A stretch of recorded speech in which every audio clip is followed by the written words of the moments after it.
Welcome to this video on decoding the price-to-book ratio. We'll provide a visual guide to finding undervalued stocks and understanding a company's true worth.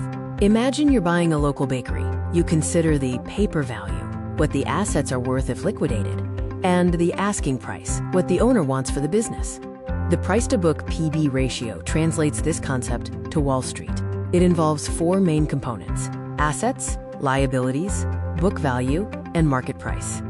The core formula for the PB ratio is simple: the market price per share divided by the book value per share. It compares the stock's current price to its per share net worth. To find the book value per share, you start with total assets, subtract total liabilities to get the book value, and then divide by the number of outstanding shares. Here is an example in action. Assets minus liabilities equals total book value. Divide that by outstanding shares for the book value per share. Then, divide the current stock price by the book value per share to find the PB ratio. The ratio shows the value the market assigns to every dollar of the company's net worth. A PB below 1.0 suggests the stock is undervalued, while a PB above 1.0 suggests a premium. Traditionally, value investors look for a PB under 1.0. However, context is everything. Always compare a company against similar firms in the exact same sector. Not all assets are tangible.